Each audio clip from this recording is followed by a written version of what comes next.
Account ಮಾಡಿಸ್ಕೊಳ್ಳಿ. First bank ನಲ್ಲಿ entry ಆಗಿ. ನಿಮಗೆ ಇವಾಗ ಬ್ಯಾಂಕ್ ನಲ್ಲಿ ನಿಮ್ಮನ್ನ ಒಂದೇ ಒಂದು ಕ್ವಶನ್ ಕೇಳ್ತೀನಿ, ಮ್ಯಾನೇಜರ್ ಕಂಡ್ರೆ ಯಾರಿಗಾರು ಆಗಲ್ವಾ ಇಲ್ಲಿ? ಅವ್ರ ಕಂಡ್ರೆ ಇಷ್ಟ ಆಗುತ್ತಾ ಇಲ್ವಾ? ಏನಕ್ಕಾಗುತ್ತೆ? ಬ್ಯಾಂಕ್ ನಲ್ಲಿ ವ್ಯವಹಾರ ಕಟ್ಟೋದು ತೆಗೆಯೋದೆಲ್ಲ ಚೆನ್ನಾಗಿ ಮಾಡ್ಬೋದು, ಯಾವುದು ಮೋಸ ಆಗೋದಿಲ್ಲ, ನಮ್ ದುಡ್ಡು ಸೇಫ್ ಆಗಿರುತ್ತೆ, ನಮ್ಗೆ ದುಡ್ಡು ಸಿಗುತ್ತೆ ಅಂತ ತಾನೆ. ಅದರಿಂದ ದಯವಿಟ್ಟು ಬ್ಯಾಂಕ್ ನಲ್ಲಿ ವ್ಯವಹಾರ ಇಟ್ಕೊಳ್ಳಿ. ನಿಮ್ಗೆ ಯಾವ್ಯಾವ ಇವಾಗ ಎಜುಕೇಶನ್, ಮಕ್ಕಳಿಗೆ ಎಜುಕೇಶನ್ ಒಂದು ಬೇಕು ಅಂದ್ರೆ ಸಾಲ ಸಿಗುತ್ತಾ ಇಲ್ಲ ಬ್ಯಾಂಕ್ ಅಲ್ಲಿ? ಸಿಗುತ್ತಾ ಆಗಿಲ್ಲ ಹೇಳಿ? ಬೆಳೆ ಸಾಲ ಬೇಕು ಅಂದ್ರೆ ದುಡ್ಡು ಸಿಗುತ್ತಾ? ವ್ಯವಸಾಯ ಮಾಡೋದಕ್ಕೆ ಬೆಳೆ ಸಾಲ ಕೇಳಿದ್ರೆ ಕೊಡ್ತಾರ? ಹಸಿನ ಸಾಲ ಬೇಕು ಅಂದ್ರೆ ಕೊಡ್ತಾರ? ಇನ್ನು ಯಾವ್ಯಾವ ತರ ಸಾಲಗಳು ಮನೆ ಕಟ್ಟೋದಿಕ್ಕೆ. ಬಟ್ ನೀವೇನ್ ತಗೊಂಡ್ರು ಬ್ಯಾಂಕ್ ಅಲ್ಲಿ ವಾಪಸ್ ಕಟ್ಟಬೇಕು. ಬ್ಯಾಂಕ್ ಅಂದ್ರೆ ಏನು? ಇರೋರ ಹತ್ರ ದುಡ್ಡು ತಗೊಂಡು ಬಂದು ಇಲ್ದೇ ಇರೋರ್ಗೆ ಅದನ್ನ ಕೊಟ್ಟು ವ್ಯವಹಾರ ಮಾಡೋದೇ ಬ್ಯಾಂಕ್ ಕೆಲಸ. ಅಂದ್ರೆ ಯಾವ್ದು ಇಲ್ಲ ಫ್ರೀ ಸಿಗೋದಿಲ್ಲ, ಚೆನ್ನಾಗಿ ತಿಳ್ಕೊಳ್ಳಿ. ಬ್ಯಾಂಕ್ ಅಂದ್ರೆ ತಗೊಂಡಿದ್ರೆ ಬಡ್ಡಿ ಸಮೇತ ವಾಪಸ್ ಕಟ್ಟಬೇಕು. ಪುಕ್ಸಾಟ ಯಾವ್ದು ಸಿಗಲ್ಲ, ದಯವಿಟ್ಟು ಅರ್ಥ ಮಾಡ್ಕೊಳ್ಳಿ. ನಮ್ಮ ಕೆಲಸ ಏನು?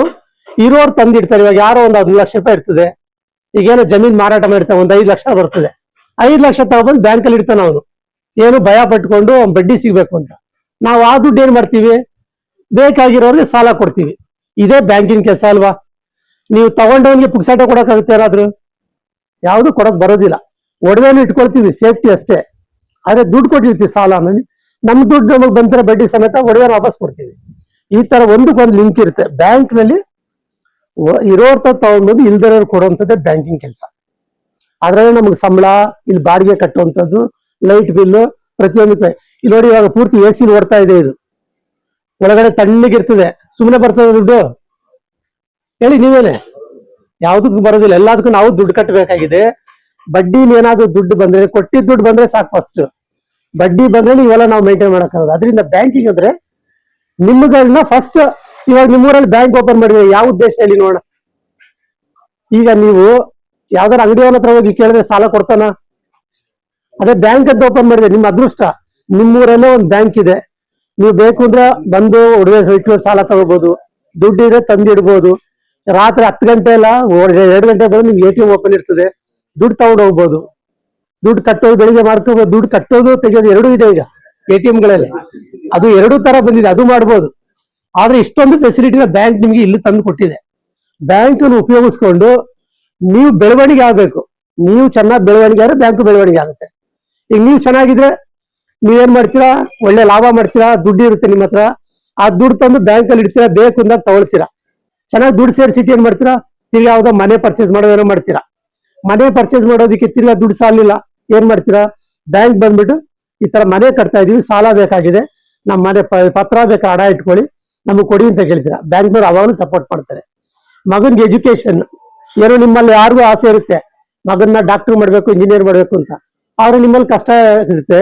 ಆದ್ರೆ ಮಗು ಚೆನ್ನಾಗಿ ಓದ್ತಾ ಇರ್ತಾನೆ, ಅವ್ನಿಗೆ ಯಾರ ಹತ್ರ ಹೋಗಿ ದುಡ್ಡು ಕೊಡೋದ್ರೆ ಕೊಡ್ತಾರ? ಬ್ಯಾಂಕ್ ನಲ್ಲಿ ಅದಕ್ಕೂ ಎಜುಕೇಶನ್ ಲೋನ್ ಅಂತ ಇದೆ, ಅದನ್ನ ಕೊಡ್ತಾ ಇದೀವಿ.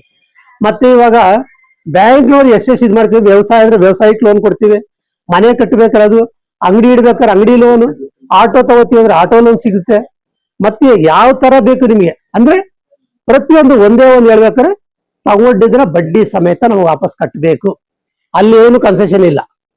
ನಾವು ನಿಮ್ಗೆ ಟೈಮ್ ಕೊಟ್ಟಿದೀವಿ, ನೀವು ಸಂಪಾದನೆ ಮಾಡಿ. ನೀವು 10 ರೂಪಾಯಿ ಸಂಪಾದನೆ 10 ರೂಪಾಯಿ ನೀವು 9 ರೂಪಾಯಿ ಇಟ್ಕೊಳ್ಳಿ, 1 ರೂಪಾಯಿ ಬಡ್ಡಿ ನಮಗೆ ಕಟ್ಟಲೇಬೇಕು. ಈ ತರ ಬ್ಯಾಂಕಿಂಗ್ ಸಿಸ್ಟಮ್ ಅಂತ ಅಂದ್ರೆ ಅರ್ಥ ಆಯ್ತಾ? ಅದಾದ್ಮೇಲೆ ಇದು ತಗೊಳ್ಳೋದು ಕೊಡೋದಾಯ್ತು. ಇನ್ನು ಇನ್ಸೂರೆನ್ಸ್ ಸ್ಕೀಮ್ ಬಂದಾಗ ಇದು ಗೌರ್ಮೆಂಟೇ ತಂದಿರುವಂತದ್ದು. ಗೌರ್ಮೆಂಟ್ ಅಂದ್ರೆ ಪ್ರತಿಯೊಂದು ಹೆಸರಲ್ಲಿ ನೋಡಿ, ನೀವು PM ಅಂತಾನೆ ಇದೆ, ಪ್ರಧಾನ ಮಂತ್ರಿ ಅಂತಾನೆ. ಅದು ಸರ್ಕಾರ ಏನು ಯೋಚನೆ ಮಾಡುತ್ತೆ? ಯಾರು ಕಷ್ಟದಲ್ಲಿ ಸಿಗಾಕೊಳ್ಬಾರ್ದು, ಅವ್ರಿಗೊಂದು ಇನ್ಸೂರೆನ್ಸ್ ಯಾವ್ದಾದ್ರು ಕೊಟ್ಟು ಅವ್ರು ಪ್ರೊಟೆಕ್ಟ್ ಮಾಡ್ಬೇಕಂತ ಏನ್ ಮಾಡಿದೆ? ಈ PMJJBY ಅಂತ ಇದೆ, ಪ್ರಧಾನ ಮಂತ್ರಿ ಜೀವನ್ ಜ್ಯೋತಿ ಬಿಮಾ ಯೋಜನಾ ಅಂತ. ಅದು ಜೀವನ ಜ್ಯೋತಿ ಅಂದ್ರೆ ಜ್ಯೋತಿ ಬೆಳಗ್ಬೇಕು, ಯಾವಾಗಲೂ ಆರಬಾರ್ದು. ದೀಪ ಹಚ್ಚೋದೇನಕ್ಕೆ? ಬೆಳಕ ಬರ್ಲಿ ಅಂತ. ಅದರಿಂದ ಯಾರಿಗೂ ಕಷ್ಟ ಆಗ್ಬಾರ್ದು, ಎಲ್ಲ ಸ್ವಲ್ಪ ಸಂತೋಷವಾಗಿರ್ಬೇಕು. ಅವ್ರ ಮನೆಯಲ್ಲಿ ಹೆಚ್ಚು ಕಡಿಮೆ ಆದ್ರೂ ಕೂಡ ಅವ್ರಿಗೆ ಏನಾದ್ರು ಸಿಗ್ಬೇಕು ಅಂತ ಈ ಸ್ಕೀಮ್ ತಂದಿದ್ದಾರೆ. 18 ವರ್ಷ ಆಗಿರೋರು ಪ್ರತಿಯೊಬ್ರು ನಿಮ್ಮ ಮನೇಲಿರೋ ಮಕ್ಕಳನ್ನ ದಯವಿಟ್ಟು ಅಕೌಂಟ್ ಓಪನ್ ಮಾಡಿಸಿ, ಅದ್ರಲ್ಲಿ ಕವರ್ ಮಾಡಿಸಿ. ಈಗ ನೀವ್ ಹೇಳ್ಬೋದು, ಪ್ರತಿಯೊಂದು ಇನ್ಸೂರೆನ್ಸ್ ದುಡ್ಡು ನಮ್ಗೆ ಸಿಗಲ್ವಲ್ಲ ಸರ್, ನಾವು ಸತ್ತೋದ್ಮೇಲೆ ತಾನೇ ಬರೋದು, ಏನು ಕಟ್ಟಬೇಕು ಅಂತ. ಎಲ್ರು ಇದೇ ತರ ಯೋಚನೆ ಮಾಡಿದ್ರೆ ಇನ್ಸೂರೆನ್ಸ್ ಸ್ಕೀಮ್ ಏನಾದ್ರು ಮಾಡಕ್ಕಾಗುತ್ತಾ? ಈಗ 2 ಲಕ್ಷ ರೂಪಾಯಿ ಕೊಡ್ತಾ ಇದೀವಿ, 2 ಲಕ್ಷ ರೂಪಾಯಿ 436 2 ಲಕ್ಷ ಕೊಡಕ್ಕಾಗುತ್ತೆ ಯಾರಾದ್ರು? ಇಲ್ಲಿ ಏನಂತಂದ್ರೆ ಇದು ನಮ್ಮ ಒಂದು ವ್ಯವಸ್ಥೆ. ಈಗ ಟ್ಯಾಕ್ಸ್ ಕಟ್ಟಿಸ್ಕೊತಾರೆ, ನೀವಲ್ಲಿ ಇನ್ಕಮ್ ಟ್ಯಾಕ್ಸ್ ಕಟ್ತೀರ, ಸುಮಾರು ಜನ ಟ್ಯಾಕ್ಸ್ ಕಟ್ಟೋದಿಲ್ಲ. ಆದ್ರೆ ನಮ್ಮ ಹತ್ರ ಎಲ್ಲ ಸ್ಯಾಲ್ರಿ ಇಟ್ಕೋತಾರೆ, ನಮ್ಗೊಂದು ಇನ್ಕಮ್ ಬರ್ತಾ ಇದೆ ಅಂತ. ಆ ಇನ್ಕಮ್ ತಗೊಂಡು ಏನ್ ಮಾಡುತ್ತೆ ಗೌರ್ಮೆಂಟ್, ರೋಡ್ ಹಾಕೋದು, ಹಾಸ್ಪಿಟಲ್ ಮಾಡೋದು, ಈ ತರ ಮಾಡ್ತಾರೆ. ಅದೇ ತರ ಇನ್ಕಮ್ಗಳನ್ನ ಎಲ್ಲಿ ಬರುತ್ತೋ ತಗೊಂಡು, ಈಗ 1000 ಜನರ ಹತ್ರ 436 ರೂಪಾಯಿ ತಗೊಂಡ್ರೆ 4 ಲಕ್ಷ ರೂಪಾಯಿ ಆಗುತ್ತೆ. ಆ 4 ಲಕ್ಷ ರೂಪಾಯಿ ಇವತ್ತು ಕೊಡ್ತಾ ಇದೀನಿ, ನಿಮ್ಗಳಿಂದ ಕಲೆಕ್ಟ್ ಮಾಡಿರೋ ದುಡ್ಡೇ. ಅದನ್ನ ಒಬ್ಬರಿಗೆ ಯಾರೋ ಕಷ್ಟದಲ್ಲಿ ಇರೋದು. ಅದೇ ಇವಾಗ ಏನ್ ಹೇಳ್ತೀರಾ, ಇದು ರಾಯಲ್ ಊರು, ಈ ಊರಿದೆ, ಯಾರ ಹಳ್ಳಿ ಅಂತ ಹೇಳಿದ್ರೆ ಏನ್ ಹೇಳ್ತೀರಾ ಎಲ್ರೂ? ನಮ್ಮ ಹಳ್ಳಿ ಅಂತ ಹೇಳ್ತೀರಾ. ನಮ್ಮದು ಅಂತಂದಾಗ ಎಲ್ರು ಒಟ್ಟಿಗೆ. ಅದೇನೆ ಪೂರ್ತಿ ನೀವೆಲ್ಲ ಎಲ್ರು ಒಂದು ಅಂತ ತಿಳ್ಕೊಂಡು ಮಾಡ್ಬೇಕಾಗುತ್ತೆ. ಅವ್ರು ಈಗ ಅವ್ರ ಕಷ್ಟದಲ್ಲಿದ್ದಾರೆ. ಈಗ ನೀವೆಲ್ಲ ಯಾರು ಇನ್ಸೂರೆನ್ಸ್ ಅಲ್ಲಿ ದುಡ್ಡು ಕೊಟ್ಟಿದ್ರಿ, ಆ ದುಡ್ಡು ಅವ್ರಿಗೆ ಸೇರ್ತಾ ಇದೆ. ಅಂದ್ರೆ ನೀವೆಲ್ಲ ಸೇರಿ ಅವ್ರಿಗೊಬ್ಬರಿಗೆ ಸಹಾಯ ಮಾಡ್ತಾ ಇದ್ದೀರಾ. ಕರೆಕ್ಟಾ ಇಲ್ವಾ? ಇದೇ ತರ ಒಂದು ಮನೇಲಿ ಒಂದು ಸಾವಾಗುತ್ತೆ ಅನ್ಕೊಳ್ಳಿ, ಊರಲ್ಲಿ ಎಲ್ಲ ಹೋಗ್ತಿರಲ್ವಾ, ಕ್ಯಾಸ್ಟ್ ನೋಡಲ್ಲ, ಜಾತಿ ನೋಡಲ್ಲ, ಏನು ನೋಡಲ್ಲ, ಆ ಮನುಷ್ಯ ಒಳ್ಳೆಯವನು ಅದೇ ಅಂದಾಗ ಎಲ್ರು ಹೋಗ್ತಾರೆ. ಅದೇ ತರ ಇದು ಸಮಾಜ ಅನ್ಬೇಕಾದ್ರೆ ಇಲ್ದೇ ಅವ್ರ ಕಷ್ಟದಲ್ಲಿ ಯಾರು ಇರ್ತಾರೋ ಅವ್ರು ಸಹಾಯ ಮಾಡೋದಕ್ಕೋಸ್ಕರ ಇರುವಂತ ಸ್ಕೀಮ್ಗಳು. ದಯವಿಟ್ಟು ಮತ್ತೆ ಕೇಳ್ಕೊತಾ ಇದೀವಿ, 18 ವರ್ಷ ಮೇಲ್ಪಟ್ಟವ್ರನ್ನ ಪ್ರತಿಯೊಬ್ಬರನ್ನು ನೀವು ಅಕೌಂಟ್ ಓಪನ್ ಮಾಡಿಸಿ ಬ್ಯಾಂಕಲ್ಲಿ ವ್ಯವಹಾರ ಮಾಡೋದಕ್ಕೆ ಸ್ಟಾರ್ಟ್ ಮಾಡಿ. ಉಳಿತಾಯ ಮಾಡ್ಬೇಕು, ಯಾವಾಗ ಉಳಿಸ್ಬೇಕು. ನೀವಿವತ್ತು ಉಳಿಸಿಟ್ರೇನೆ ಈಗ ಇದಕ್ಕಿದಾಗ ನಾಳೆ ಯಾವ್ದು ಮಗುಗೆ ಜ್ವರ ಬಂದ್ಬಿಡುತ್ತೆ, ನಿಮ್ಮ ಹತ್ರ ಒಂದು ಪೈಸೆ ಇರಲ್ಲ, ಡೈಲಿ ಖರ್ಚು ಮಾಡ್ಬಿಡ್ತೀರಾ. ನಾಳೆ ಮಗುನ ಹಾಸ್ಪಿಟ್ಲ್ ತೋರಿಸ್ಬೇಕು, ದುಡ್ಡು ಬೇಕಾ ಬೇಡವಾ? ಉಳಿತಾಯ ಮಾಡೋದು ಕಲಿಬೇಕು. ಅಂದ್ರೆ ಅಕೌಂಟ್ ಓಪನ್ ಮಾಡಿ ದುಡ್ಡು ಉಳಿಸೋದು. ಬೇಕು ಅಂದಾಗ ತಗೊಳ್ಳಿ, ಬೇಡ ಅಂತ ಯಾರು ಹೇಳೋದಿಲ್ಲ. ಬ್ಯಾಂಕಲ್ಲಿ ಕೊಡಲ್ಲ ಅಂತ ಯಾರು ಹೇಳೋದಿಲ್ಲ. ನಿಮ್ಗೆ ATM ಕಾರ್ಡೇ ಕೊಟ್ಬಿಟ್ಟಿದೀವಿ, ನೀವು ಯಾವಾಗ ಬೇಕಾದ್ರೆ ತಗೊಳ್ಳಿ, ಯಾವಾಗ ಬೇಕಾದ್ರೆ ಇಡಿ. ಅಷ್ಟು ಫೆಸಿಲಿಟಿ ನಿಮ್ ಕೈಲೇ ಬ್ಯಾಂಕ್ ಇದೆ. ಇವಾಗ ATM ಕಾರ್ಡ್ ಇಟ್ಕೊಳ್ಳಿ. ಈಗ ಸುಮಾರು ಜನ ಇದಕ್ಕೆ ಹೋಗ್ತಾರೆ, ಹೋಟೆಲ್ಗೆ, ಎಲ್ಗೋ ಏನೋ ಮನೆ ಅಂಗಡಿ ಸಾಮಾನು ತರಕ್ ಹೋಗ್ತೀರಾ, ಸುಮ್ಮನೆ ಸ್ಕ್ಯಾನ್ ಮಾಡ್ಬಿಟ್ಟು ಪೇ ಮಾಡ್ತೀರಾ. ಇವಾಗ ನಿಮ್ ಕೈಲೇ ಬ್ಯಾಂಕ್ ಇದೆ. ಇವತ್ತು ಬ್ಯಾಂಕ್ ಒಳಗಡೆ ಬರ್ಬೇಕು ಅಂತ ಏನಿಲ್ಲ, ATM ಇದೆ, ನಿಮ್ QR ಕೋಡ್ ಕೊಟ್ಟಿದೀವಿ, ಮೊಬೈಲ್ ನಲ್ಲೇ ಬ್ಯಾಂಕಿಂಗ್ ಕೊಟ್ಬಿಟ್ಟಿದೀವಿ. ಪ್ರತಿಯೊಂದು ನೀವು ಅಲ್ಲೇ ಮಾಡ್ಬೋದು. ಆದ್ರೆ ಬ್ಯಾಂಕಿಂಗ್ ಫಸ್ಟ್ ಎಲ್ರೂ ಬ್ಯಾಂಕ್ ಒಳಗಡೆ ಬರೋದನ್ನ ಪ್ರಾಕ್ಟೀಸ್ ಮಾಡ್ಕೊಳ್ಳಿ. ಬ್ಯಾಂಕ್ ಜೊತೆ ವ್ಯವಹಾರ ಇಟ್ಕೊಳ್ಳೋದು ಹೊರಗಡೆ ಇಟ್ಕೊಬಿಡಿ, ನಾವು ಹೇಳ್ತಾ ಇಲ್ಲ, ನಿಮ್ಮಿಷ್ಟ ಅದು. ಆದ್ರೆ ಬ್ಯಾಂಕಿನ ಜೊತೆ ವ್ಯವಹಾರ ಇರ್ಲಿ. ಮತ್ತೆ ಬ್ಯಾಂಕಿನ ಸ್ಕೀಮ್ಸ್ ಗಳು ಏನೇನಿದೆ ಅದನ್ನ ಪ್ರತಿಯೊಂದು ಇದು ಮಾಡ್ಕೊಳ್ಳಿ. ಅರ್ಥ ಆಯ್ತಾ? ಮತ್ತೆ ಈ ಸಲ ನೋಡಿ, ಇನ್ನೊಂದು ಎಲ್ನಿನೋ ಎಫೆಕ್ಟ್, ಸರ್ಗೂ ಒಂದು ಮೀಟಿಂಗ್ ಮಾಡೋದಕ್ಕೆ ಹೇಳಿದ್ವಿ, ರೈತರಿಗೋಸ್ಕರ ಒಂದು ಮೀಟಿಂಗ್ ಮಾಡಿ ಅಂತ. ಇವತ್ತು ಅದನ್ನು ಮೀಟಿಂಗ್ ಮಾಡ್ತಾ ಇದೀವಿ ಅಂತ ತಿಳ್ಕೊಳ್ಳಿ. ಈ ಸಲ ಮಳೆ ಇಲ್ಲ, ಬೆಳೆ ಇಲ್ಲ ಈ ಸಲ. ಅದರಿಂದ ಸರ್ಕಾರ ಏನ್ ಹೇಳಿದೆ ಅಂತಂದ್ರೆ, ನಿಮ್ಗೆ ಬೇರೆ ತರ ಲೋನ್ಗಳು ಕೊಡೋದಕ್ಕೂ ಹೇಳ್ತಾ ಇದ್ದಾರೆ. ಯಾವ ತರ ಲೋನು?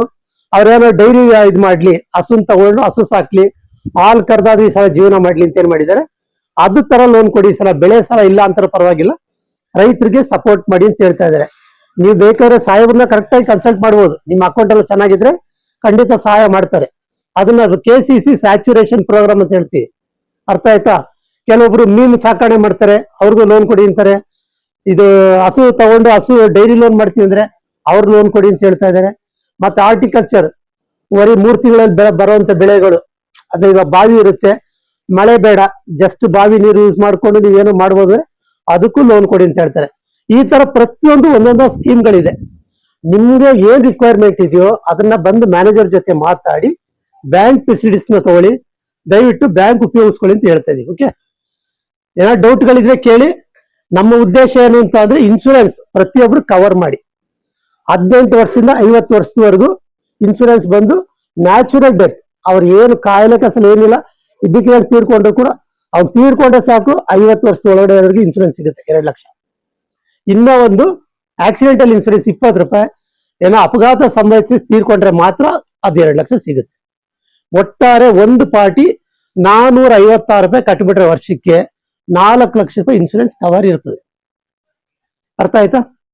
ಬೇರೆ ಏನಾದ್ರು ಡೌಟ್ಗಳಿದ್ರೆ ಕೇಳಿ. ಇಷ್ಟಕ್ಕೆ ನಾನು ಮಾತು ಮುಗಿಸ್ತೀನಿ.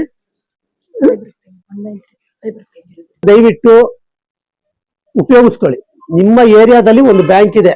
ಇವತ್ತು ನಾನು ಇಲ್ಲಿಂದ ಟ್ರಾನ್ಸ್ಫರ್ ಆಗಿ ನಾನು ಓಟಾಗ್ತೀನಿ, ಸಾಹೇಬ್ರು ಅವರು ಓಟಾಗ್ತಾರೆ, ಪ್ರತಿಯೊಬ್ರು ಟ್ರಾನ್ಸ್ಫರ್ ಆಗ್ತೀನಿ. ನೀವು ಮಾತ್ರ ನಿಮ್ಮ ಬ್ಯಾಂಕು ನೀವೆಲ್ಲ ಇಲ್ಲೇ ಇರೋರು. ಅದರಿಂದ ದಯವಿಟ್ಟು ಬ್ಯಾಂಕ್ ಉಪಯೋಗಿಸ್ಕೊಳ್ಳಿ. ಬ್ಯಾಂಕ್ ಬೆಳವಣಿಗೆ ಆಗಿ ನೀವು ಜೊತೆಯಲ್ಲಿ ಬೆಳೆಯೋದಕ್ಕೆ ಸಹಾಯಕರ ಆಗುತ್ತೆ. Thank you.